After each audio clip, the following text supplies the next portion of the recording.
New. Oh, this is going to be a long one. Of that one. As we said, it is pretty warm in here. Jace taken out there as well as Twisted Fate for Thresh, Evil maybe? Geniuses. I think Lemondogs might want to ban out Thresh against Crepo. We know he's been playing it a lot. If they let it slide through, they may even be trying to pick it up for themselves. We Will Failure has played it a lot. Even though his preferred support has been Nami in the LCS, in terms of solo queue, he plays a lot of Thresh, and it is actually taken out there. Yeah, Thresh gone from that one. What will EG ban out last of all here? Jason, Shen gone. Evelyn will be the choice, so they don't want that Evelyn to be causing them any problems. Lemondogs here then with first pick.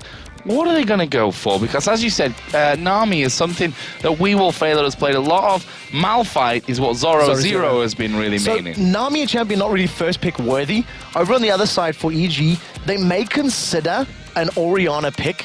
And the reason I think that is Nukeduck may want to try get that Wombo combo. Now, previously, EG actually tried that combo themselves, and it was countered by a Vladimir. So I don't know if they want to deny it or not, and I imagine that might be where some of the talking is coming in. Zac is still open and free. Wicked's played it a lot this split to mixed success. I think that's the right way. I mean, 50% win-loss ratio on it. He's played 4 games, won 2 of them, so it's not bad, but I don't know. For me, it's not been even in those wins. It's not been super impressive that Zac coming out. When I think of Wicked Zac, it does not fill me with the same feeling when I think of his Irelia, his Renekton play from the previous split, from his Shen play from the previous split. Now, Shen has been banned out, so he can't lock that in. And Snoopy is going to Jarvan. It is a jungler that he has been running several times in the past and is very confident and comfortable on. We may see a Nautilus pickup then for Dexter, because he's also run that as well. Really quite surprised that they've gone for this Ezreal, first of all, because from what we've seen from Tabs up until now, he has played a lot of Varus, Caitlyn, and that Twitch coming in as well. Ezreal, for me, would probably not be the champion that Tabs would have picked up anyway, were it to come down to it. But, you know, we'll have to see what that brings. It's a safe pick. It's a safe pick. But would it not have been better hanging a support in there? They're probably expecting We Will Failure to go in there for that Nami. Anyway, right now, here's a Caitlyn. I think Nami Kate might be what Lemondogs want to lock in here, and I think part of the reason that the Evil Geniuses camp locked in that Ezreal is because of the power of that Arcane Shift. If he's on point, he can get out of that unstoppable force, he can get away from a Nami tidal wave, which they're anticipating. We'll see what they do decide to lock in, and it is going to be the Nautilus jungle for Dexter, so I'm happy about that. And a swap to Sona at the very last second, so We Will Failure deciding to go for the utility, the auras, the heals.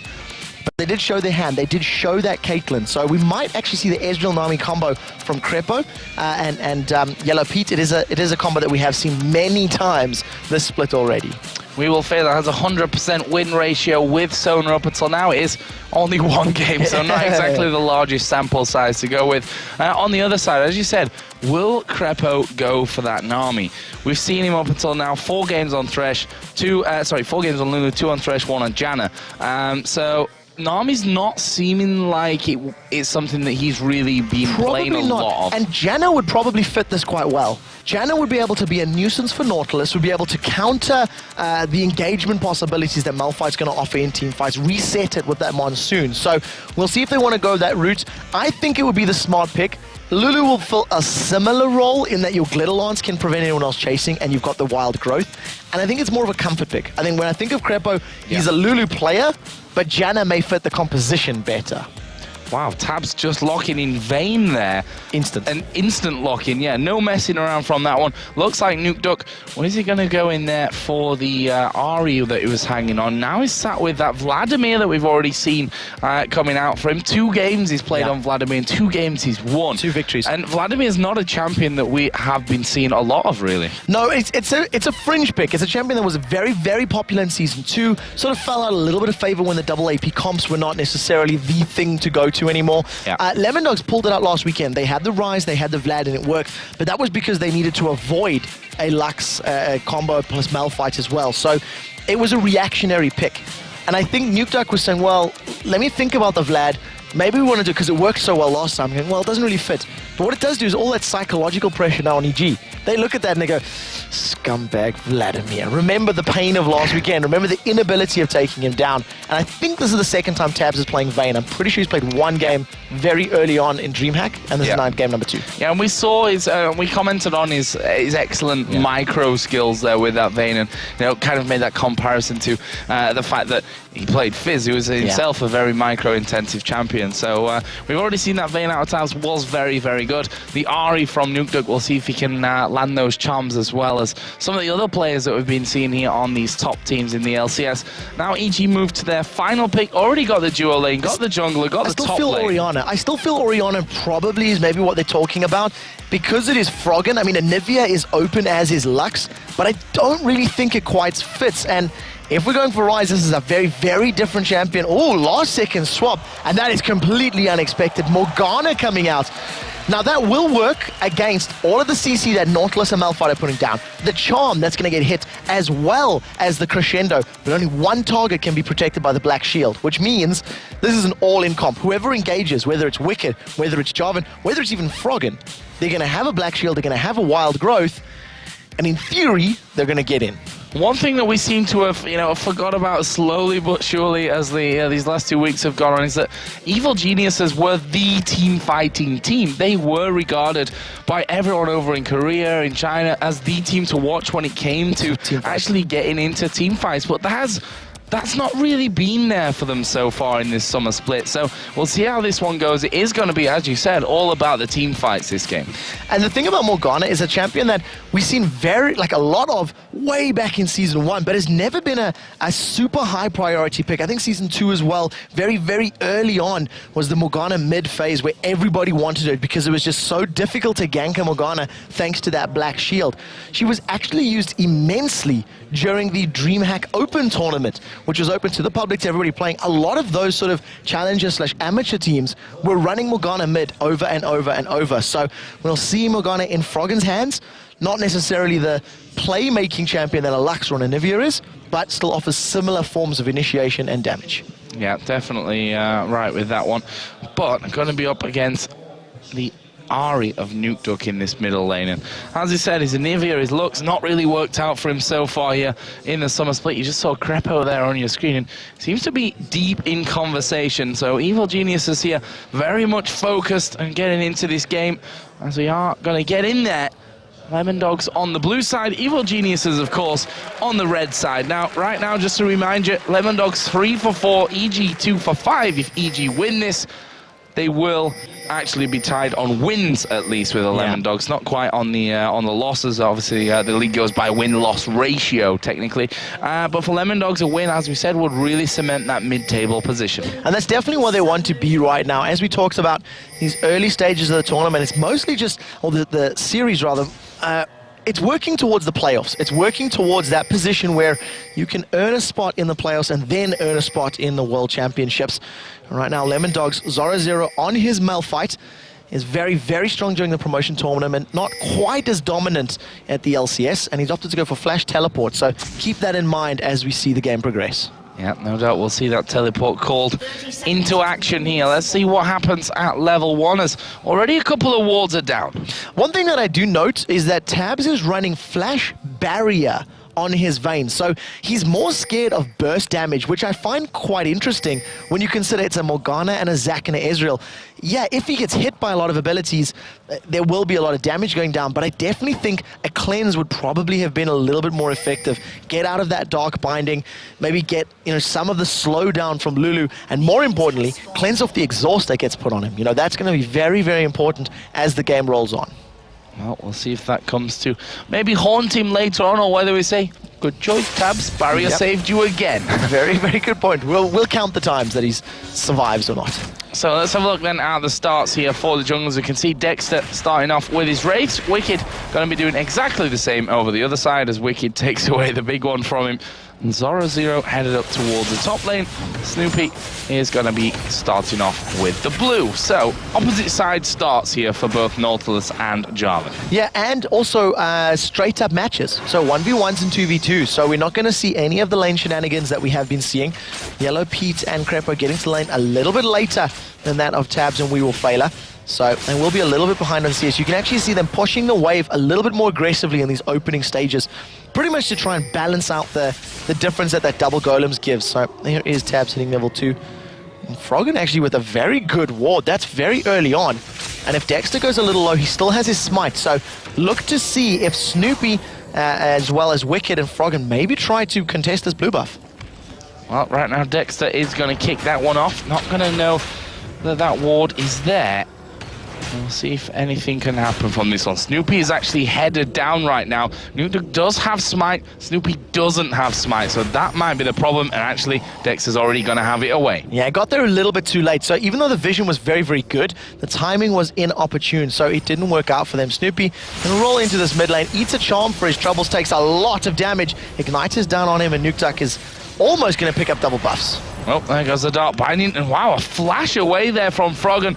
I think that Dredgeline was actually in his direction, so would have connected onto him, and that could have been a little bit dangerous. But some early summoner spells coming out there, and I think Snoopy and Froggen looked like the communication there was a little bit off. I think that there was no actual gank there. The fact that Nukeduck was already backing away from the lane, he was moving towards the tower and getting, to safety. Froggen would have needed to land at a Dark Binding and then followed up with a knockup or vice versa. And basically, Snoopy just, he broadcasted his attack to the world, and Nukeduck just landed a pretty simple charm at the end of the day.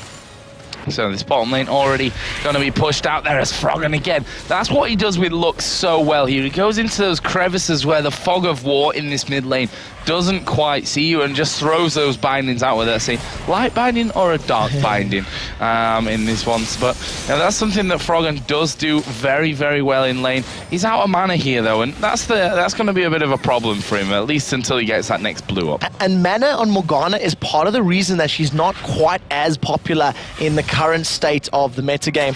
Because her mana costs are still very, very high, they have actually been tweaked 1 or 2 patches ago. I can't recall exactly, but the Dark Binding mana cost went down, the Soul Shackles mana cost went down, but you can see already, just with a little bit of spamming in lane, Froggen is, and he's waiting for that blue buff. Yeah, started off obviously with that Crystalline Flask, which gives you the mana as well as that health, obviously in smaller quantities though. But it is rechargeable, which also plays into his favor. Which, so. You've got to... Obviously, it has its plus and its minus points when you compare it to other things. Right now, Snoopy is headed towards his top lane. Zoro is camping in the brush. In terms of leveling up, interestingly, Froggen has gone 2-2-1. Now, Wicked has picked a fight with Zoro. The knockup is flashed away. Yeah, that's a really good flash there from Zoro. Wicked actually... and a slingshot in there does a bit more damage, but Zoro will be able to back off. Flash burnt though, so that's a nice spell to be brought out there from Froggen. He wasn't even there. Snoopy, who obviously ganked on that lane. But we can see now that Tabs, as he levels up, he has started to push this lane back, whereas Yellow Pete and Crepo had really had it pretty much under the tower early on. Yeah, that tower obviously is going to help clean out the wave as quickly as possible, and actually Tabs took a pretty sizable CS lead. So in terms of some of the poke, Yellow Pete and Crepo, because they were so pushed up, they lost some of their minions to their opponent's towers, back and forth to their own minions thanks to that massive wave, and basically it's put him in a little bit of a deficit. One thing that is good to see is that both Froggen and Zoro flashing those, CC, those abilities very quickly is quite difficult to do, especially under the heat, the lights, and it's already been a pretty long day. Right now, 2 junglers and 2 mids grouping up in this mid lane, but Froggen's fairly low on mana, 140, so he's going to need to wait a little bit to be able to get a good combo down. Yeah, actually going to be going home there. And that's the one thing that obviously is nice for a Morgana player, that once you get up to those 3 points in the Tormented Soil, it can wipe those minion waves out. And that's what he's going for. He is going to be having a lot of farm. Yeah, basically that's what I was trying to mention before that last engage happened, is the fact that when you do play Morgana, if you allow the minion wave to stack up as it is now and you put a good Tormented Soil down, you can clear the entire minion wave. Morgana is a very good pushing champion, but Ari is very good at pushing herself. So as long as both champions play their comps right, there shouldn't be too much lost CS to these towers. So right now, a quiet start. Junglers trying to get in there a couple of times. Snoopy's actually headed down now into the Lemondogs jungle. They've seen him because of that ward over on the other curve bush. Let's see if he actually goes down. There's no ward in the tri-bush currently from We Will Failer. No, and he doesn't have any wards in his inventory either. Level 6 Froggen is also roaming around the map. Now, this could just be to steal red buff. It should be respawning relatively soon. They're going to be aware that Dexter did that. Blue, pink ward goes down immediately. Now, Snoopy's picking a fight. Look at the bottom lane. Sona's coming up, and immediately you see Crepo in range. So, EG, they want to make a play. They do have some good vision, but it's just a matter of time before we see who is actually going to show their cards first. They should know that Snoopy's not gone here. Although, to be fair, if it had gone through that top side, that ward would have spotted him probably on the corner. So Dexter has been really careful about this one. The Demacian standard put down, and the fact that creep wave has come out, the Demacian standard will be spotted here by Dexter. Dexter so they know thinks they're it's stolen. Dexter thinks it's stolen. So Dexter walked past the camp, did not see them, cannot have vision around the corner. So his first instinct is that while I was taking wraiths, they took my red. He didn't waste more time to check the bush. That was actually smart play from Dexter and very, very lucky for Snoopy because there was no minions, there was nothing to signal that was happening. Well, I'd have figured with the Demacian standard actually in there, you know, and the time that it's there, that he wouldn't have taken down that red buff in that time. Either way, doesn't matter. It was a good steal from Snoopy. Gonna get that blue buff over on towards Froggen. Of course, it was Froggen in the end who did pick that one up. He decided not to use his smite there, Snoopy, with that. And that's going to mean a double buffed up Froggen, who's probably going to be trying to put some good pressure down onto Nuke Duck in his coming moments. That's actually really, really useful for Froggen in the mid lane. Yes, you know, you would ideally want that red on Snoopy to help clear, but his red is just respawned. So by giving that over to Froggen or allowing it in Froggen, Morgana's auto attacks, which is a little bit of a slower attack animation, is going to hit significantly harder and just keep more pressure on Nuke Duck's Ahri. So we'll see if he can, you know, extend the small 10 CS lead a little bit further with the help of those double buffs. See there at the top wicket, and Zoro0 have been going head-to-head this entire time. Zoro0 actually got that giant spell on him right now, which honestly doesn't seem to be helping out too much against Wicked. It's not going to, purely because of the fact that Wicked's abilities are percentage HP damage. So yes, stacking HP is going to help. Oh, that's a good flash. Wicked probably could have afforded to hit that, but he was afraid of an unstoppable force. Even though Zoro0 was low, if they'd comboed their abilities under the tower, he may have gone down. And Wicked's actually winning this lane with his Zac, so that's very good for the Evil Geniuses. Well, right now, Evil Geniuses are pushing in towards his top turret. Let's see if Dexter can actually fend them off from this one. You'd imagine so. I mean, his auto attacks are pretty chunky when they come in. The anchor is not just for good looks. Especially with that Titan's Wrath on. It actually does a lot of damage over time based on a percentage of his max HP as well. So, you know, it does play into his favor. We do see that Zoro0 is feeling a little bit of the pressure in that top lane. He grabs himself a Negatron cloak as both of our mid laners miss their skill shots. Yeah, I was just showing. Or they dodge their opponents. They both dodge their opponent's skill shots, showing just how good they are. That's rolling. I prefer that. That's much nicer than what I said. Haunting Guys has come in now from Wicked, which means that, well, that Negatron cloak itself is going to be a little bit less effective. Obviously not cancelled out completely by that one at this stage. But really a very pensive start to the game once again here. Both teams know the risk and know what the reward is here for winning this game. Yeah, and especially because once the floodgates do open, it's going to be very difficult to contain your opponents. You've got all-in champions like Zac, Jarvan, and Morgana, and very similar on the other side, Malphite, Nautilus, and Ahri. Ahri needs to get within pretty close range to deal a lot of damage. So basically for both of these teams, whoever is able to get the item advantage will obviously be able to start snowballing ahead, controlling a lane or controlling the tempo of the game. And right now, it's just farm fest are us. Respective wins for EG on some lanes and LD for their AD carry. Dexter actually tried to get in towards his bottom lane here. We Will Fail at putting himself a pink ward down so that he could keep that. So Froggen, Crepo, I don't know why I've got Froggen here in every single lane today. It's just Froggen on the brain somehow. It's probably that Morgana pick that's throwing me off.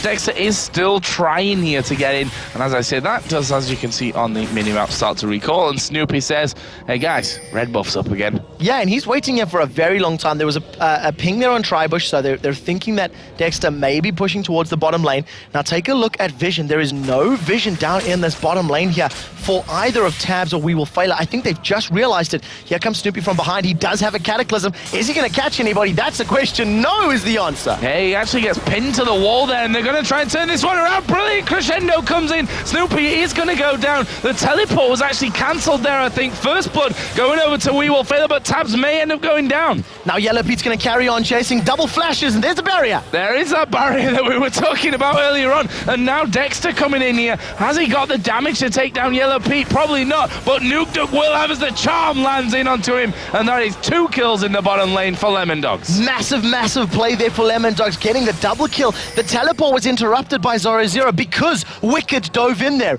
Wicked charged up the elastic slingshot, bounced all up in his face, and prevented Zoro joining that party. Unfortunately, that was a bad gang to begin with. Snoopy missed his knockup. He was unable to land on We Will Fail until after his vision, after he regained vision. But nevertheless, 2 for 1 at the end of the day.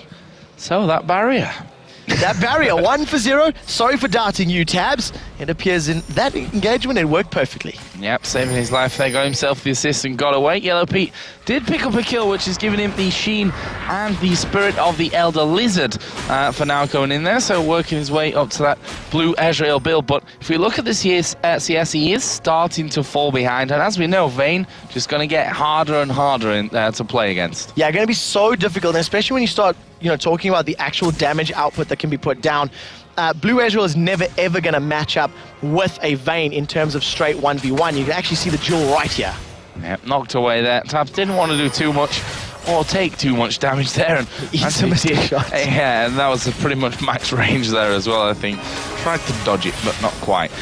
So, in the other lanes, let's have a look down the CS. Froggen doing a great job of the farm. 141 to 121. Nice solid 20 CS lead. Got Negatron Cloak, got these Sorcerer Shoes and a couple of Doran's rings in there as well. On the other side, Phoenix Codex, but that's pretty much, you can swap that out actually for that Negatron Cloak. Other than that, the same. Yeah, exactly the same for the time being. Nuke, however, is that CS behind because he roamed to the bottom lane. So because he ran down there to pick up that kill, it worked out for him.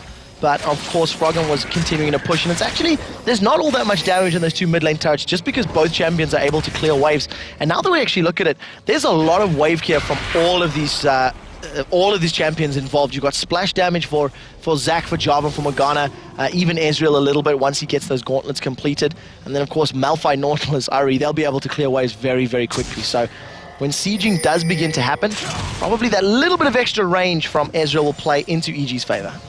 And we've got 14 minutes and 40 seconds into this game without seeing a dragon being taken down right now. And I know that Lemondogs are pretty much the most prolific dragon-taking team in the LCS Summer Split so far.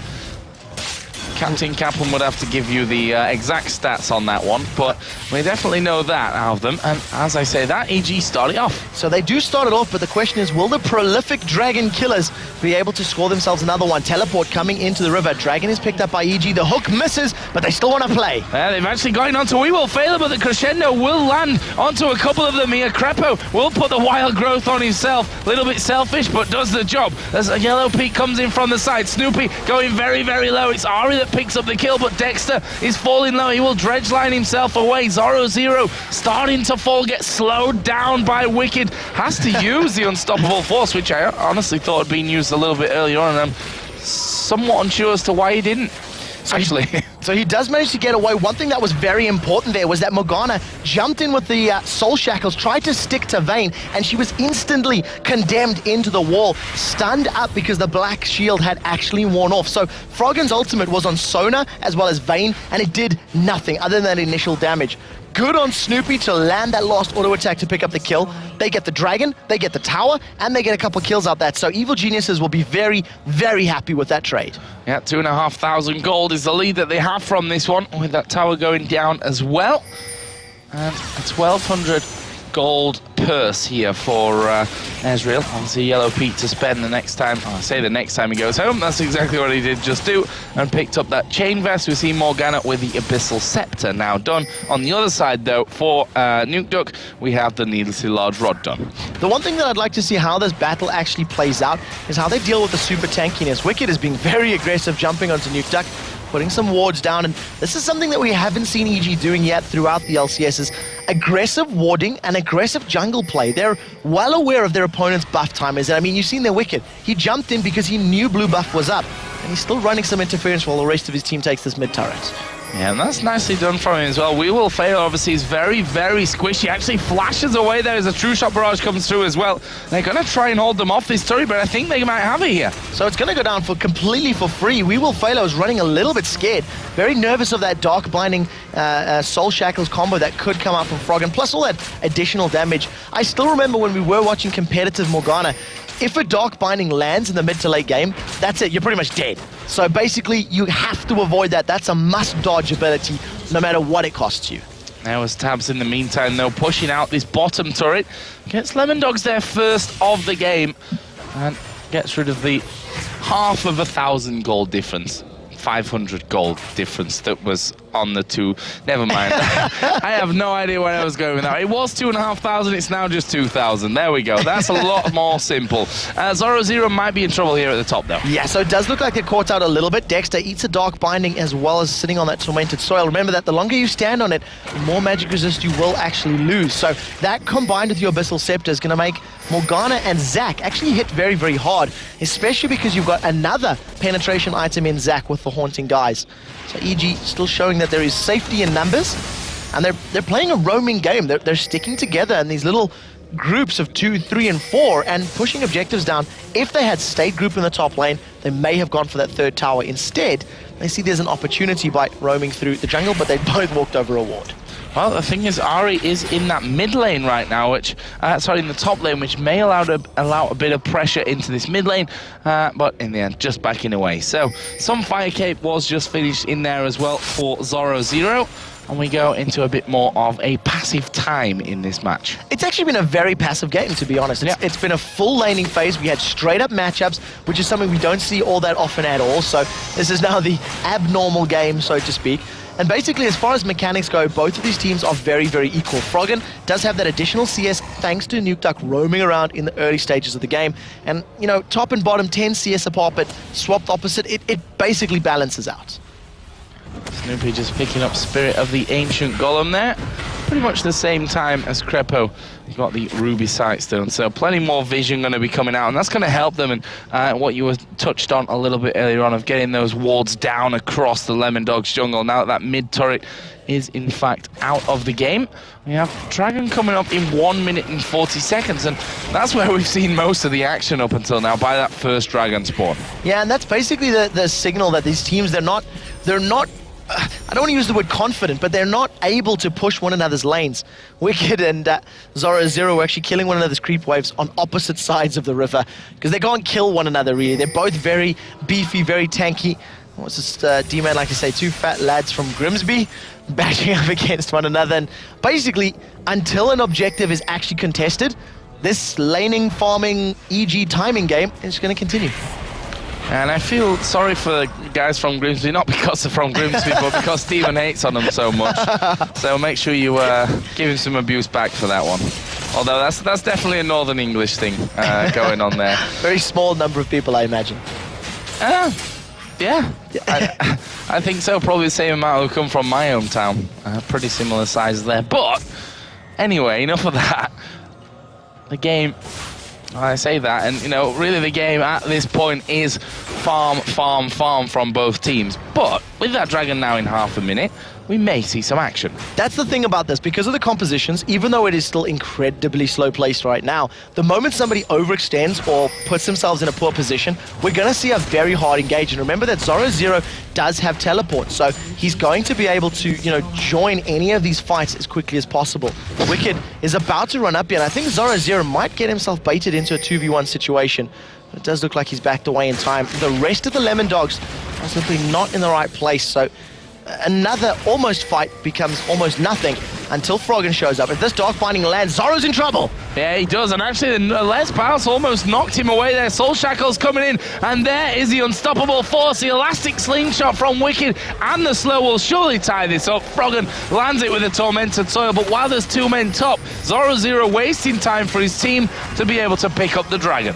Definitely a fair trade. Losing that little bit of gold or, giving that over to your opponents for being able to pick up Dragon is much more important. Wicked needs a charm for his troubles. Nukeduck puts a lot of damage down to him, but now we see the Lemondogs are out of position to defend this mid turret. Tabs went a very long way around, so by the time they get you, it's already a third of the HP taken off.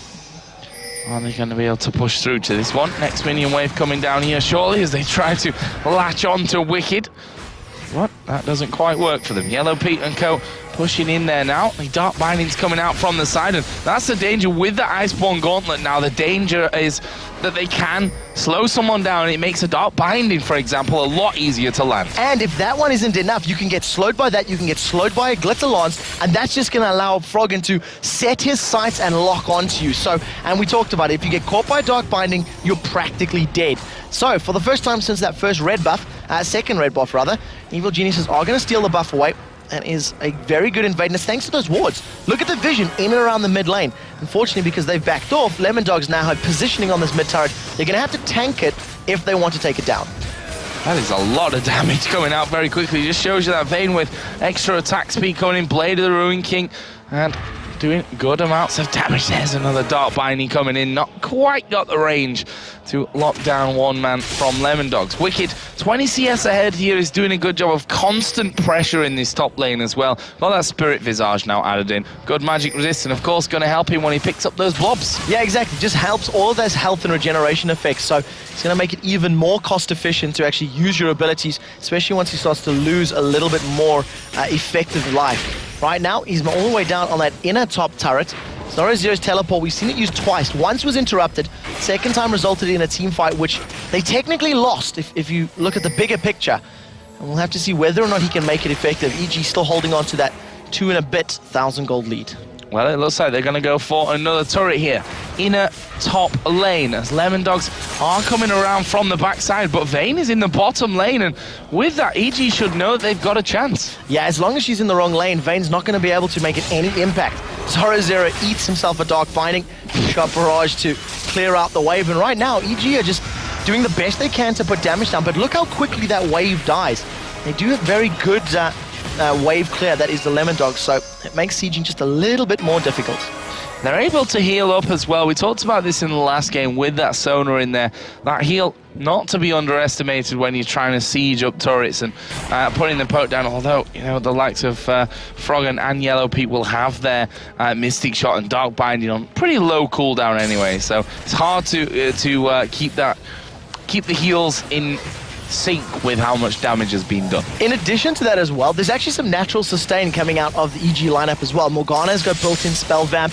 Zach's going to be able to get a lot of HP back. You see, we've even got a lot of HP and mana per 10 in Yellow Pete thanks to that Spirit of the Elder Lizard. So they've got some natural or some items and some passives to get health back, which does mean that if they take any poke themselves, they can bring it back a little bit more.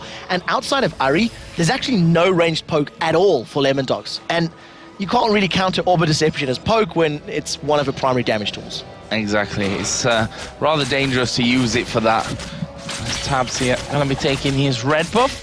They started finally now, Lemondogs, to get a few wards out as EG backed off, but Crepo quite frankly backed off to pick up an Oracle, which means those wards probably all going to be weeded out here. There's one in the Baron Pit, one just off to the curve brush at the side there, and they're going to find themselves once again in a bit of a stranglehold position. Yeah, that's a very new Oracle's Elixir, so he's going to be clearing out these wards as best as possible. We actually seen the True Shot Barrage going across the Baron as well, so EG were a little bit nervous that they'd given up positioning, and they used that cooldown just to investigate, just to see if it was going on.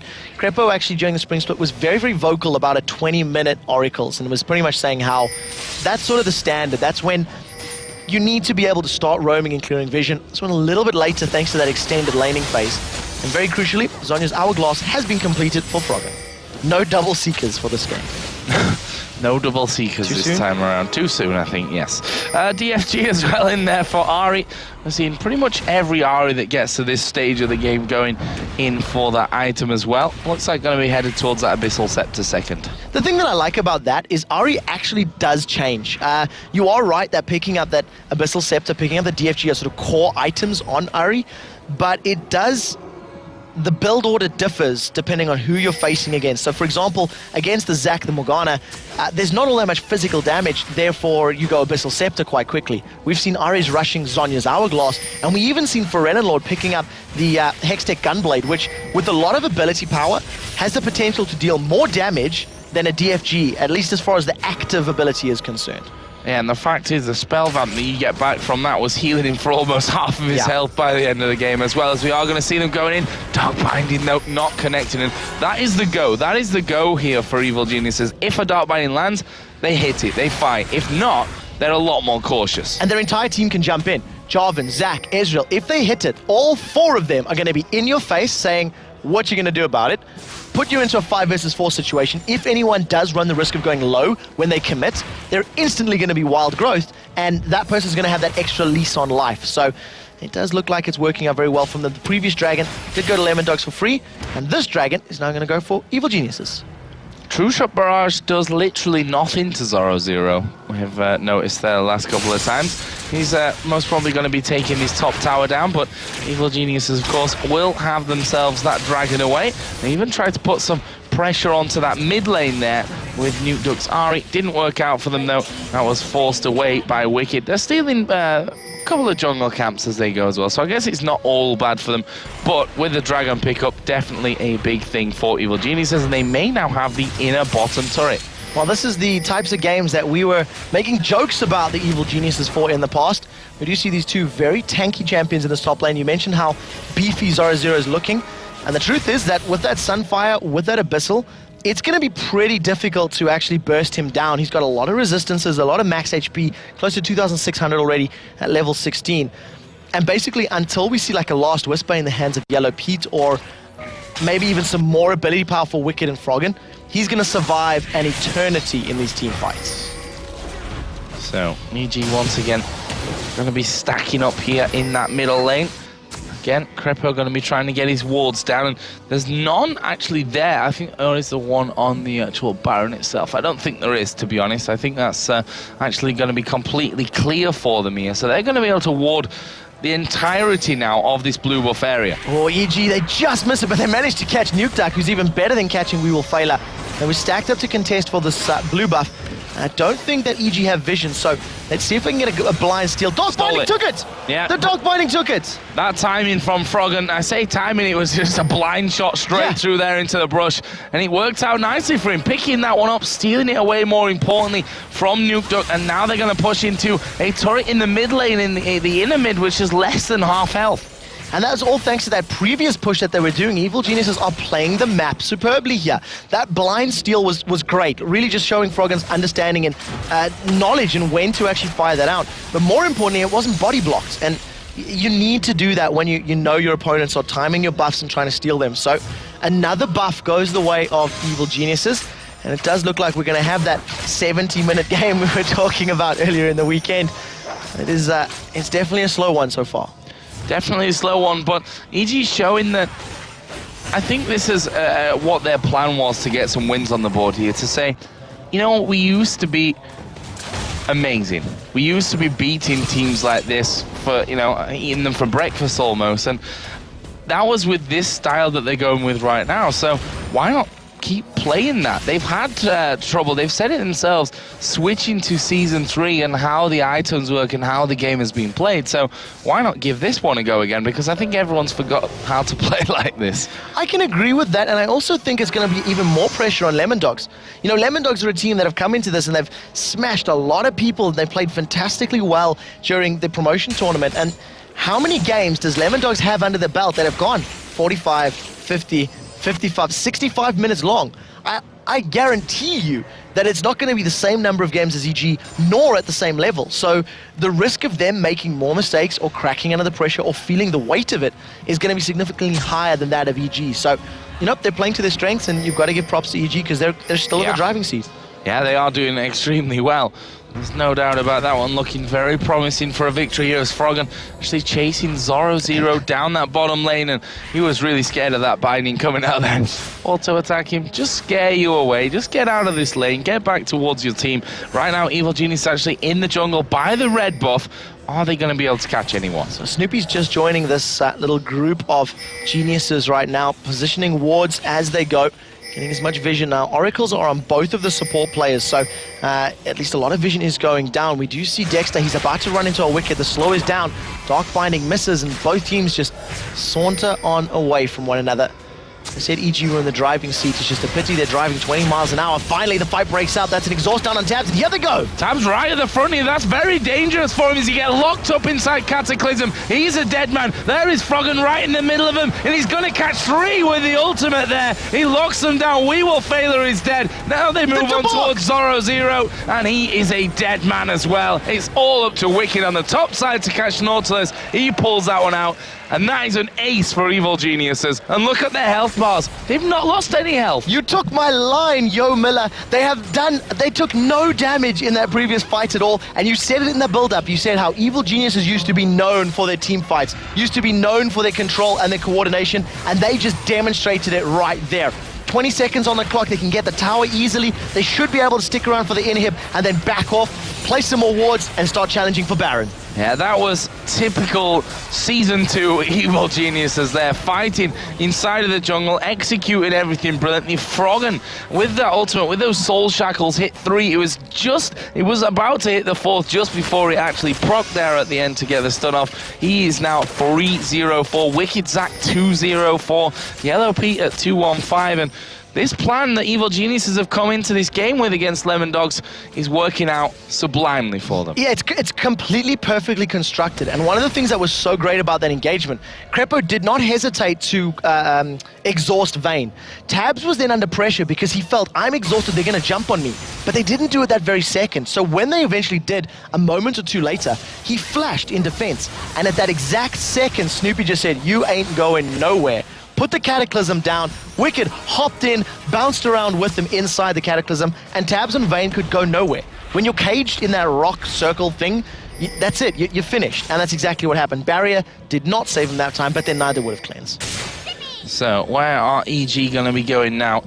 Baron, of course, is a possibility. They've got 7,000 gold lead. Is that a lead that they are scared to throw away here, as they might catch Lemondogs out? I think they might try beta Baron fights. Knowing that they're in an advantageous position, they're going to wait for the minions, that 6th man, to roll around the map, wait for the top and the bottom lane to be pushing, wait for the super minions in the middle lane, to get towards the base, and then say, right, now that we've got the minions working for our side, now that the minions are attacking the Lemondogs base, now we start to, contest Dragon, and either win Baron or win a team fight. Right now, no wards actually down. Zoro0 here at the front. Dark Binding actually missed, but here comes Wicked over the side. They've got him towards Noobdog. He's going to be forced completely out of the fight here. He goes very, very low as well. Zoro0 is doing good amounts of damage as Snoopy goes down to Tabs. Are they going to be able to kill Wicked off here? He gets his passive popped. Froggen has a wild growth on him, and look at Tabs. Still very, very healthy with this one, and he's going to try and chase down more. Actually has to tumble away in the end as we get the flash in. The Yellow Peak goes aggressive. Can he get any more from this? Dark Binding from Froggen. Smashes into Ari, and that is a 4-for-1. 4-for-1 at the end of the day, and that was a fight that Evil Geniuses were very, very brave to pick. They did not focus Tabs down in the beginning. They tried to jump onto Nuke Duck's Ari, and they simply couldn't pop him quickly enough. He was one of the last people to die because they threw so much at him, and Lemondogs practically shrugged it off. Nevertheless, thanks to the control and the damage that they do have, they were able to close that one out. And I don't think Wicked's passive was even proc during that. So yeah, it was. Was it? So there we go. That was where he got his HP back. So very well played at the end of the day. And, a good fight, even though they didn't have the right target from the very beginning. And it was actually a 3-for-1, I believe, because Zoro0 didn't actually die towards the end of that. He was super low on health, but did manage to escape it. Either way, it's going to be a Baron picked up here for Evil Geniuses. 2,000 gold for the AD carry to spend. Few of them have around that as well. 1,200 here for Wicked, as we see a last whisper for Yellow Pete, and another Oracle here for Crepo coming out as well. And EG to say they're in the driving seat is a bit of an understatement. Yeah, this is completely their game. They have been in control from the get-go. In terms of picking up the first blood, even though they lost that dragon very, very early on, for the most part, the fights that they've picked, the engagements, the angles that they've gone in have been very good. And the one thing that stands out for me above everything else that we've seen them do is just the jungle presence that they've had. A lot of these fights have resulted from deep wards and from invading. It hasn't resulted from playing in the lane. It hasn't resulted from teleports. It's been proactive, a proactive approach to this map and this game. So, with that Baron on now, Evil Geniuses, if I know this playstyle from Evil Geniuses well enough, it's not going to be finished just yet. I'm not quite least sure. 2 more Barons to go before that happens. I'm not sure what gives you that idea. Yeah, I'm going to go in on towards that inner turret at least. Probably have a go at sieging down on this inhibitor turret as well. Look at the bottom lane. There's 2 waves of minions stacking up, so there'll be super minions there very, very shortly. In the top lane, I think it's pushing against EG for the time being, but you'll most likely see them roll up very, very quickly once the super minions hit that bottom wave. And basically, this is now just a time game. Now that they're in complete control, we're going to see the very, very... I don't know if the word critical is the right word, but just the by-the-book play that EG always likes to do, getting every single tower in every single lane, pushing it down slowly. I think calculated is That's the word. the word I was looking for. That was the word. Close enough. I knew it ended in ated. Critical doesn't end in ated. Don't start. Don't start. It's been a long day, and right now EG are slowing the pace of this game down. Super minions on the Nexus turrets, and once again, EG are just sieging up. Dark Binding is caught with Failure, and that hurts a lot. Yeah, half of his health going to be gone from that one, trapped on top of the Tormented Soil. Are they going to hit the tower at some point? I think Demon needs to get in here for this little siege. Dark Binding on Zora 0, plus a Mystic Shot. That's actually not doing all that much. It's a little bit over 3,000 HP on Malphite with the Randuin's Omen plus the Magic Resist from the Merc Trades as well as that Abyssal Scepter. It's definitely playing into his favor. And we can actually see a very animated D-Man in the background yelling, "Hit the damn tower." And we'll see if Yellow Pete can actually hear him. I mean, can't because he's got soundproof headphones on. Exactly. And he's through a wall at this point as well. As Charms coming out, Dark Binding's rolling out there as well. Yellow Pete making sure those minions have gone down before he pushes in. Sadly for him, his minions are down as well as Crepo gets hooked in. He's going very low from this one. Charm not quite landing, and Crepo's used a wild growth on himself. That was a bit overzealous. I think Crepo was actually anticipating Nukeduck maybe coming in with the ultimate, popping Ignite down and coming backwards, so it was very defensive. And Evil Genius is off the 3.5, 4 minion waves, simply did not touch the tower, not once. Right now, though, they have backed away. Dragons respawn. This is going to be yet another global objective in favor of Evil Geniuses. And I got to be honest, most of this Baron has probably not been used to its utmost potential. They've not... okay, they've taken down 2 towers now with that, right? So that's good. That's good from Evil Geniuses. That's a step forward. And I don't want to be too critical of this playstyle, even though, quite frankly, it is not the most thrilling League of Legends to watch. But it is a way to win games. There is no rule that says you have to win games by having 4,000 kills in a game that only lasts 20 minutes. You know, could we implement that rule? I wouldn't mind that rule, but it's obviously not there. And the thing is, Evil Geniuses are doing it the way that they know best how to win a game, and you can't fault them. What they're actually doing here is textbook brilliance. This is the first time in a very long time we've seen this level of control from the EG lineup. You know, we do tend to see them playing a little more chaotically. It's how they beat Fnatic, and it's really good to see this patience coming out of the players. We've seen Froggen delaying picking up the blue buff just a couple seconds so that he picks it up on a very easily timed time. You know, this time around it was 39 minutes 20. A moment ago it was like 34 minutes 25. He intentionally delayed it a couple seconds just to make sure that it's easier to keep track of when it's respawning and making sure he doesn't miss out on it. Right now though, Froggen, as the rest of the Evil Geniuses are moving towards this top lane now, the bottom inhibitor has spawned and the siege will now be on for another turret from the Lemondogs. Yeah, let's see if they can manage to hook anyone in from this one, though. I think Dexter could be one of the biggest keys here for Lemondogs if they're going to do anything. We saw earlier how they managed to take down Crepo very low, force him to use that wild growth on himself, and it looks like Lemondogs have actually forced Evil Geniuses away from their base. Yeah, in a similar position, Zoro Zero is obviously going to be able to have a very big impact with that unstoppable force. If he's able to make his way in, Zoro Zero, very good reaction times there. There's the hook. Snoopy's been caught, and nobody from Lemondogs is willing to engage on that one yet. They're actually afraid of the counter engage. If they jump in and they're stacked up too tightly, Jarvan and Zach will just knock them all up in the air, and it's impossible to deal with that knockup. Not only will they get knocked up from that, you're going to have the wild growth on top of it as well. Finally, Charm does land on Crepo again. Dexter's been knocked in the air, and it's going to result in nothing in this particular engagement either. Yeah, it's nice and tanky though as well, so it shouldn't really be too much of a problem. They'll only go, I feel, on that if they actually hit someone that, you know, they can actually take down, which is not really going to see. We could have been Yellow Pete though, as that one is very close to landing to him. Right now that Baron buff has ran out. We've got a minute to go, and I predicted 3 Barons before the game goes out, and it looks like to me that we could possibly see number 2 at least. Yeah, damn you, Joe Miller. We'll see how that works out. With a minute on the clock, Evil Geniuses will try to take down this inhibitor first.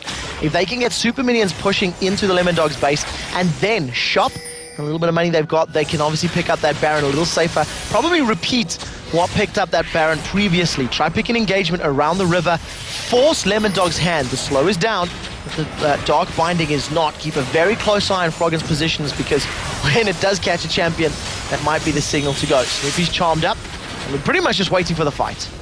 Yeah, still hanging back though. Don't want to go in on that one. We see the inhibitor down to less than half HP as Wicked. Half in there, half out. Tabs actually use his ultimate there as they are going to put down some good damage. They're going to go in for this one. Zorazir though is going to pop Snoopy from that. He tries to run away for the top side. Froggen having to use that Zonya's Hourglass. Wicked going to take a lot of damage here as well now. He is actually going to go on a killing spree before his passive is popped underneath the tower. That means 2 of them go down, and right now it's a 1-for-1, and Lemondogs have the base. They can heal themselves up from this one. See Shirelia's Reverie pop. That gets them out of range there of the anchor from Dexter, and EG back away. They did manage to pick up the inhibitor though, so 1-for-1 exchange, and Wicked getting caught is what resulted in that team fight.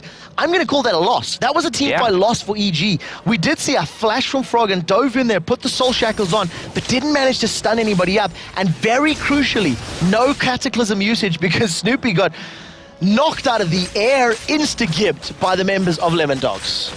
Yeah, I didn't even have time to use his flash, so not good at all. Baron is available. Again. Of course, had Baron number 2. Real question on my mind is whether Lemondogs will try and challenge for it this time around. They are more than 10,000 gold behind at this stage. Baron, if they can pick it up, helps them bring that back. If they end up getting ace in a Baron fight, though, this is GG. This is GG-EG, in fact. So we'll see if that works out for them. Crepo with yet another Oracle's Elixir. He's clearing out the wards, clearing out the vision. We see Zoro teleport is still up. I don't think we've seen more than 2 teleports this entire game. So he's going to be able to split push and try counterbalance the power of those super minions. If, of course, he can keep them at bay, it makes this siege, or it makes this slower pace game a little bit simpler for the Lemondogs to play. In terms of CS numbers, we haven't looked at them. Even in the top lane, 30 CS in the mid. Wicked is charging up the slingshot. They've got vision. That's a long distance, but I think it's timed out. He's going to need to wait for the cooldown again. They've got vision. Here's the teleport coming in. They're going to be well aware of this. And the call is back. Call is defensive. Teleport cancelled. Cooldown used. Number 3 to 0 effect. Now they should fight. They know that Malphite... Well, obviously, I've been hoping that for a while here, but, I mean, that Malphite's got to walk back now. They know that. They know that that teleport's not going to be there, but EG don't want to fight here. And Lemondogs are going up the middle. EG are going half down. Are they going to come up? No, they're going to go for a bit of a base race here, which Lemondogs, will they win? Will they lose this one? It looks like they're going to back off to me. They're going to back out straight away. This is the most socially awkward base race I've ever seen. EG were not fully committed to it. The calls were split. They're going to be able to pick up the inhibitor turret completely for free. Recalls are in. Home guard boots. Ari's running forward, and they don't even trade towers. That was a free tower for EG based on positioning, but it was a very awkward positioning to begin with. A very tense game here between Evil Geniuses and the Lemondogs. As we mentioned, that Baron is available for the taking. Dragon as well. But no one cares about Dragon at this point, because the Baron's alive, and whoever goes for Dragon is going to lose Baron. Here we go, though. Zoro is going to face check it, but look how much damage he's taking. Not a lot, I tell you, as we see Snoopy sliding on top of him. Are they going to fight? No, Lemondogs want away from this. I cannot believe that. No flash is used, no unstoppable force used there at all. Malphite takes all that damage. He man modes it up and says, Evil Genius says, I am an unstoppable force rock. You can do nothing to me, and walks away from it. He didn't even pop his Randian's Omen. I mean, he didn't even use the Randian's Omen active. The moment Snoopy jumped forward, he panicked because he realized he was going to be in trouble. And he decided to back off. The slingshot is charged. Wicked's jumped in. He has a fight. Yeah, We Will Fail and may not be able to survive this one. As I say, it completely survives and they back off. Wicked. Bounce. If he had bounced, that would have been a dead Sona. But he opted to err on the side of caution. And the question is, if they continue to err, will it cause an error and make them lose the game? What? Here we go then. Baron going to be started by Evil Geniuses, and Lemondogs are nowhere near it because their base is being pummeled right now by those super minions. EG once again playing the clock perfectly in this one to make sure that those minions are pushing, holding Lemondogs back. As soon as they retreat to clear them, EG take Baron number 2. Yeah, so basically yelling, all your base are belong to us, allowing the minions to continue pushing. They had that inhibitor down in the bottom lane, so the top and the mid lane is obviously going to push in their favor. And the longer they hold Lemondogs out of base, the more damage it's going to deal. You notice that Nexus turrets were down to about 50% HP on the right-hand one. So the next time Lemondogs try for, a base race or are caught out of position, they're very realistically backdoorable now as they've got 2 exposed lanes. So Lemondogs push out, try and get as much as they can from the jungle because, well, if they don't, Evil Geniuses will quite happily take those buffs, especially away from them. See Crepo here, going to be forging a path for himself through the jungle with those wards that he's got, just to make sure that he doesn't get picked off and shut down inside of the jungle, which would leave them at a 4v5 right now. Lemondogs stacking up by the inhibitor they want to defend. So at this stage in time, I'm interested to see where Yellow Pete goes with this build. He does have that Banshee's Veil in there, got the somewhat blue Ezreal build, no Blade of the Ruined King, so no active for the slow if Nautilus and Malphite dive onto him. Right now, though, they're just going to group up in this mid lane, start putting some damage down on the inhib. Yellow Pete decides he doesn't need to auto-attack it. Instead, continues spamming out those Mystic shots, is landing them. Finally, they're going to get onto this inhib now. It will go down very, very quickly once they start to focus it. And they do not finish it off, in fact, deciding to back away. Finally, they pop Yellow Pete's Banshee's Veil as well there. Zoro Zero was on the side of caution, getting in there, did get a shot off onto him. So, I mean, if he's got that Banshee's Veil up there, that unstoppable force is going to be useless against him. And that's what they wanted to make sure wasn't still in place. But the Banshee's Veil now got a much lower cooldown, will be up here pretty shortly. These Evil Geniuses going there. We are going to see them going in on towards Crepo there. DFG was used, and Wicked is now bouncing in the middle of them. There's the shackles from Froggen. Only going to lock Dexter up from this one, though. Wicked is going to get one. A double kill comes out from Froggen. This is surely good game right now. Tabs knocked in the air. Double kill comes out for Wicked, and they are going to surely push through for the win. They've got super minions coming. Only Sona remains. An Evil Genius is going to record a victory here against Lemondogs, taking them 50 minutes to do so. Why are they hitting the inhibitors? I have no idea. I think they're just trying to troll us with that one. But either way, they are going to take them down. Nexus is going to be finished off, and Evil Geniuses pick up the win. We talked about how Evil Geniuses know what to do in this late game. They know how to play, they know how to position, and basically Nuke Duck, he tried to nuke Crep